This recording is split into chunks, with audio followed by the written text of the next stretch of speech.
नमस्कार दोस्तों, स्वागत है आपका कल की पुराण में। आज हम देखेंगे तीसरे अंश का तीसरा अध्याय।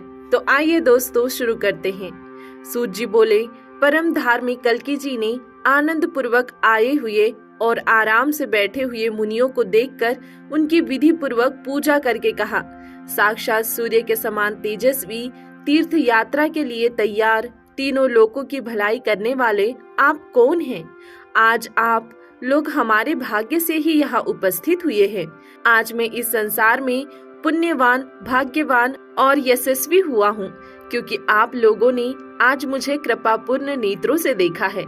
इसके बाद वामदेव, अत्रि, वशिष्ठ, गालव, भृगु, पराशर, नारद, अश्वत्थामा, परशुराम, कृपाचार्य, त्रिक, दुर्वासा, देवल, कण्व, वेद प्रमिति और अंगिरा आदि सभी मुनिगण तथा अन्यान्य महाव्रत धारण करने वाले ऋषिगण, चंद्र और सूर्य कुल में उत्पन्न महावीर्यवान, सदैव तपस्या में लगे महाराज मरु और देवापी को सामने कर मुनि लोग पापों का नाश करने वाले कल्की जी से ऐसे ही बोले जैसे प्रसन्नचित्त देवता लोग महासागर के तट पर स्थित विष्णु जी से बोले थे। मुनिगण बोले, हे समस्त संसार के विजेता, हे जगन्नाथ, हे समस्त लोगों के अंतःकरण को जानने वाले, हे सृष्टि की स्थिति और प्रलय के स्वामी, हे परमात्मन, आप प्रसन्न होवे।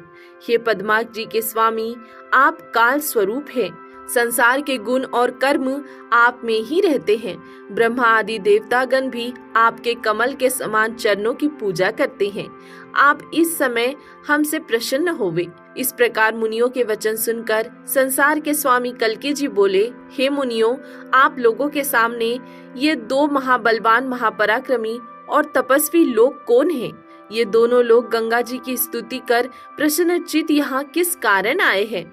तथा श्री कल्की ने उन दोनों से पूछा कि आप किस कारण गंगा जी की स्तुति करते हैं और आपके नाम क्या हैं? तब उन दोनों महाशयों में से एक मरु प्रसन्न होकर हाथ जोड़कर सामने खड़े होकर विनम्र वाणी से अपने वंश की कीर्ति का वर्णन करने लगे। आप सर्वव्यापी परमात्मा और अंतर्यामी हैं। हे प्रभु, आप तो सब कुछ जानते हैं। आपकी आज्ञा से सब कुछ बताता हूँ, आप सुनिए। आपकी नाभि से ब्रह्मा उत्पन्न हुए। ब्रह्मा के पुत्र मरीचि, मरीचि के मनु और मनु के सत्य पराक्रमी इकच्छवाकु उत्पन्न हुए थे। इकच्छवाकु के पुत्र युवनाश्व, युवनाश्व के पुत्र मानधाता, मानधाता के पुत्र पुरुकुत्स एवं पुरुकुत्स के पुत्र बुद्धिमान अरण्य पैदा हुए। अरण्य के पुत्र त्रषदस्यु, उनके हयर्ष व हयर्ष के पुत्र अरुण हुए।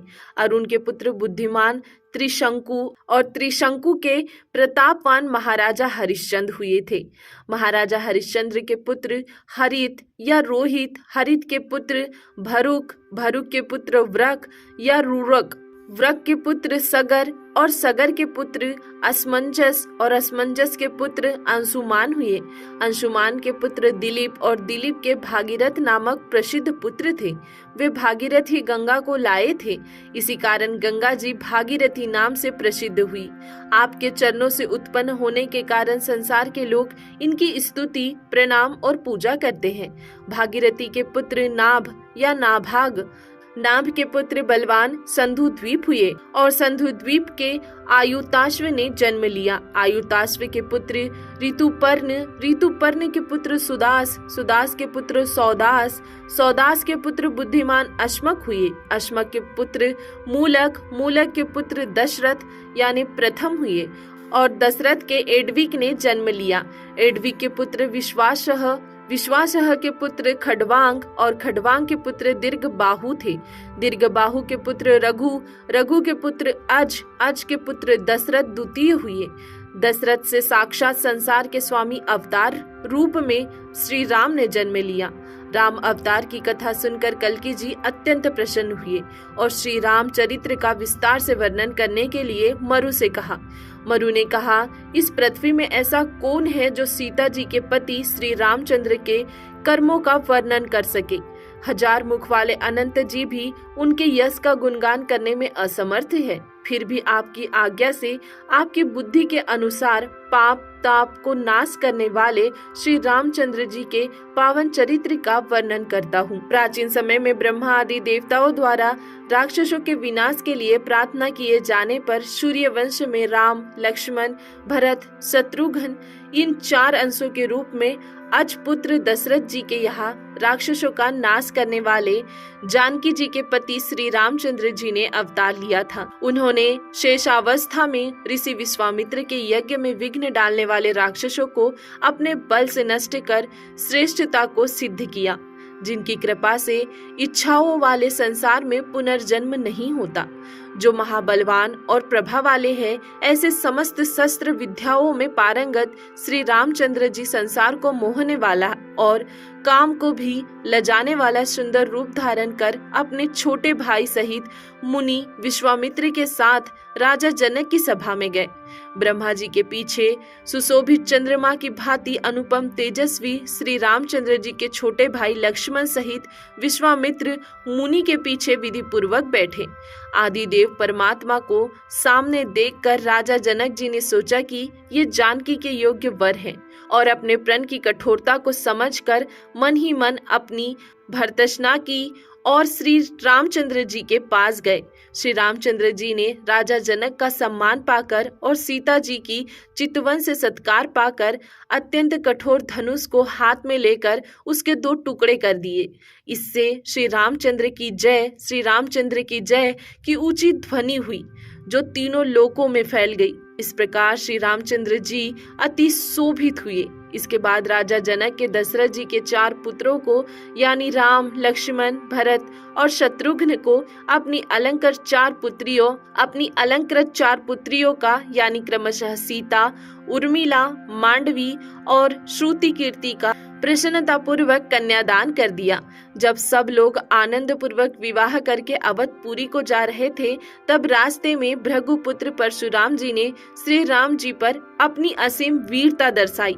इसके बाद राजा दशरथ जी ने अपनी राजधानी अयोध्या में पहुंचने पर मंत्रियों से सलाह की और सीतापति श्री रामचंद्र जी को अपने विचित्र सिंहासन पर अभिषिक्त करने का विचार किया। राज्य अभिषेक यानी श्री रामचंद्र जी को गद्दी पर बैठाने की सभी तैयारियां होने लगी। परिजन लोग, सेवक आदि अभिषेक का सामान इकट्ठा करने लगे। तभी कैकेयी ने आकर राज्य अभिषेक करने के लिए तत्पर राजा दशरथ जी को रोका। इसके बाद अपने पिता की आज्ञानुसार श्री रामचंद्र जी सुमित्रा के पुत्र अर्थात अपने छोटे भाई लक्ष्मण और जानकी जी के सहित वन को गए। साथ साथ चलने वाले नगर निवासियों को छोड़कर फिर भगवान राम गुह के घर पहुँचे और वहां उन्होंने राज चिन्हों, राजकीय वस्त्राभूषण को हटाकर जटावल्कल यानी जटा का अर्थ बाल और वल्कल का अर्थ पेड़ की छाल से बने वस्त्र है धारण कर लिए। जंगल में अपनी पत्नी और छोटे भाई सहित श्री रामचंद्र मुनि वेश में सभी लोगों द्वारा पूजे जाने लगे और पंचवटी आश्रम में रहने लगे। इसके बाद भरत जी दुखी होकर उनके पास आए। श्री रामचंद्र जी अपने पिता की मृत्यु का समाचार सुनकर दुखी हुए। भरत जी को समझाया। उसके बाद अनेक वर्ष तपोवन में बिताए। इसके बाद कामदेव के बाण से पीड़ित श्रेष्ठ वेश वाली सुंदरी हंसी मजाक करती हुई वाराभिलासी रावण की बहन शूर्पणखा को देखकर श्री रामचंद्र ने लक्ष्मण जी को इशारा किया और लक्ष्मण जी ने तेज तलवार से उस राक्षसी को कुरूप कर दिया।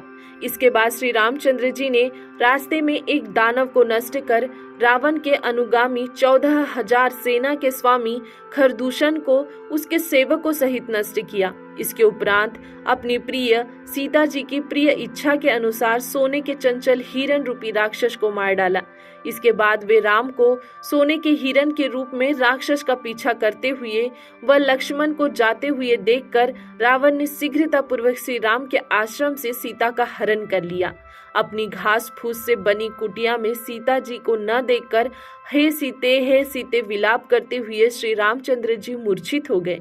इसके बाद वन में ऋषियों के आश्रमों, पहाड़ों की गुफाओं, जल स्थानों और जोहड़ों अर्थात सभी स्थानों में सीता जी को ढूंढते हुए रास्ते में उन्होंने अधमरे से जटायु को पड़ा हुआ देखा। उस जटायु ने रावण द्वारा सीता जी को हरण किए जाने का समाचार सुनाया। जटायु की मृत्यु होने पर श्री रामचंद्र ने पितृतुल्य उसका अंतिम यानी अग्नि संस्कार किया। सीता जी के वियोग से दुखी धनुर्धरों में अग्रणी श्री रामचंद्र जी ने श्री लक्ष्मण जी के साथ ऋष्यमुख पर्वत पर नव परिचय प्राप्त वानरों की सेना को देखा और सूर्यपुत्र बलि के छोटे भाई सुग्रीव के मंत्री पवन पुत्र यानी श्री हनुमान जी से मिले। फिर सुग्रीव और हनुमान जी द्वारा प्रार्थना किए जाने पर श्री रामचंद्र जी ने सप्त ताल को भेद डाला और बाण से बाली को मारकर सुग्रीव से मित्रता की और उन्हें वानरों का राजा बनाया। इसके बाद पवन पुत्र हनुमान जी सीता जी को ढूंढते हुए संपाति यानी जटायु के बड़े भाई के कहने के अनुसार समुद्र को पार कर लंकापुरी में प्रवेश करके अशोक वन में सीता जी के साथ बातचीत करके उन्हें आनंद दिया और तब श्री रामचंद्र जी के पास आए। यह जानकर के हनुमान जी ने अपनी शक्ति से अनेक राक्षसों का नाश किया है और लंका को जलाया है। श्री रामचंद्र जी ने समुद्र को भयभीत कर या समुद्र की सलाह से पर्वतों शिलाओं से समुद्र को बांधकर बंदरों के समूह के साथ लंका को प्रस्थान किया और क्रोधित होकर राक्षसों के स्वामी रावण के नगर प्राचीर आदि का विनाश कर डाला। इसके बाद लक्ष्मण जी सहित भगवान राम युद्ध में प्रबल व भयंकर धनुष को धारण कर तेज बाणों सहित हाथी घोड़े और रथ से युक्त और काल की जीभ जैसी भयंकर तलवार से राक्षसों का नाश करके शोभित हुए। इसके बाद वानरों के राजा सुग्रीव, पवन सुत हनुमान जी, नल, अंगद, ऋक्ष, जामवंत आदि महाबलवान ऋक्ष और वानरों के वृक्षों और पर्वतों की भयंकर चोट से महाबली पराक्रमी देवताओं के वैरी रावण के सेवक राक्षसों का नाश किया। ये राक्षस जानकी जी के क्रोध से पहले ही नष्ट हो रहे थे। फिर अति बलवान लक्ष्मण जी ने घनघोर शब्द करने वाले और रक्त पीने वाले सेवकों से घिरे हुए देव शत्रु रावण पुत्र इंद्रजीत मेघनाथ का वध किया। इसके बाद क्रोधित होकर उन्होंने निकुंभ, मकराक्ष और विकट आदि राक्षसों को भी मार डाला।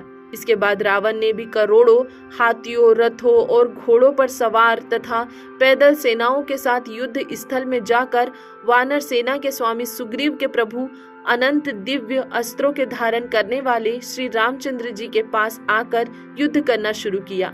रघुवीर श्री रामचंद्र जी ने ब्रह्मा जी के वर से जिस रावण को खुशहाली प्राप्त हुई थी और जो महाबली और पराक्रमी था और युद्ध भूमि में जो पहाड़ की तरह अविचल था, राक्षसों के सेनापति उस शत्रु रावण को और उसके भाई कुंभकर्ण को तीक्ष्ण बाणों से बेध डाला।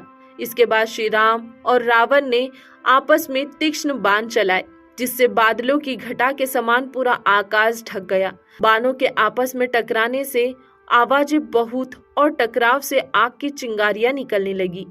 उन चिंगारियों के निकलने से बिजली के चमकने जैसी शोभा दिखाई दी। धनुषों की टंकार ऐसी थी मानो सारी पृथ्वी पर बिजली कड़क रही हो। उससे युद्ध भूमि बहुत भयंकर मालूम होने लगी। वह रावण जिससे इंद्र तक भयभीत होता था, सीता जी के क्रोध से व्याप्त तथा श्री राम जी के आग उगलने वाले अस्त्रों से भस्म होकर भूमि पर गिर पड़ा। रावण के मारे जाने पर वानरों में श्रेष्ठ हनुमान जी ने अग्नि द्वारा शुद्ध और पवित्र की गई या अग्नि से भी जो जलाई ना जा सके ऐसी जानकी जी को श्री रामचंद्र जी को समर्पित किया और श्री रामचंद्र जी प्रसन्न होकर अपनी पुरी को गए। इसके बाद देवताओं के राजा इंद्र के कहने के अनुसार श्री रामचंद्र जी ने तुरंत विभीषण को, जो अब भय रहित और शांत था, राजगद्दी पर बिठाया। वानरों के राजाओं से घिरे हुए सीता जी तथा लक्ष्मण जी सहित श्री रामचंद्र जी अत्यंत सुंदर शोभायमान पुष्पक विमान पर चढ़कर अयोध्यापुरी आए। मार्ग में आते हुए बीच जंगल में घुसते समय भगवान राम अपनी मुनि वेश और गुह की मित्रता को याद करने लगे। तभी श्रेष्ठ मुनियों ने आकर उनकी पूजा की। इसके उपरांत अपने लोगों से घिरे हुए श्री रामचंद्र जी ने भरत की दुखी माता कैकेयी या दुखी भरत को डाढ़स बंधाया और माताओं की आज्ञानुसार पिता के सिंहासन पर बैठे। वशिष्ठ आदि श्रेष्ठ ऋषियों ने उनका राज्य अभिषेक किया, गद्दी पर बैठाया। इसके बाद वे सब लोगों के स्वामी जनपालक श्री राम, देवताओं के राजा इंद्र के समान समस्त लोगों के पालन करने वाले रूप से शोभित हुए। उनकी प्रजा बहुत से धन वाली हो गई और ब्राह्मण लोग तप में लग गए। सब लोग परस्पर प्रीति भाव रखकर भय रहित होकर अपने अपने धर्म के कार्यों में लग गए। समय पर बादल बरसने लगे, जिससे पृथ्वी सदा हरित हरी भरी हुई। महान बलवान पराक्रमी श्री रामचंद्र जी के राज्यकाल में सारा संसार अच्छे मार्ग पर चलने लगा।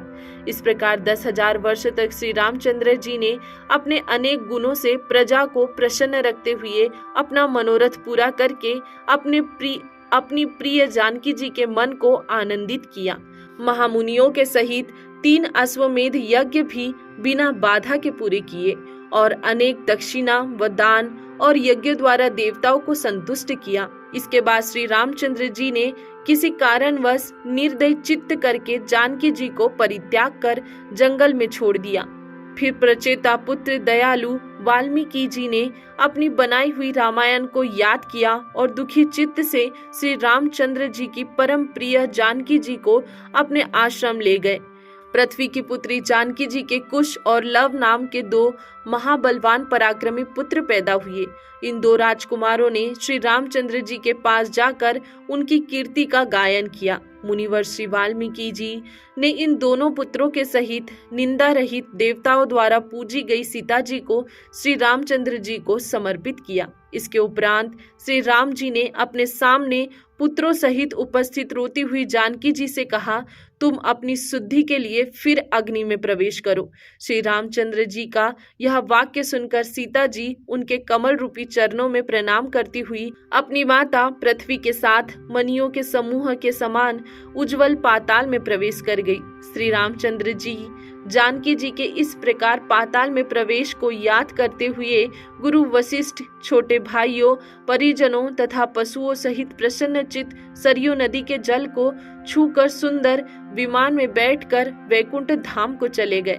श्री रामचंद्र जी के इस चरित्र को जो कानों के लिए अमृत के समान है, आदर से सुनेंगे, श्री रामचंद्र जी की कृपा से उनकी सभी बाधाएं दूर होगी, रोगों की शांति होगी, वंश बढ़ेगा, धन और जन की संपत्ति और स्वर्ग आदि की संपत्ति उन्हें मिलेगी। इसके पाठ करने से अंतःकरण में आनंद उत्पन्न होगा और संसार सागर सूख जाएगा और परम प्रभु का पद प्राप्त होगा। दोस्तों, यहाँ अध्याय 3 समाप्त होता है। इसके आगे अगला अध्याय देखेंगे हम अगले वीडियो में। तब तक के लिए धन्यवाद।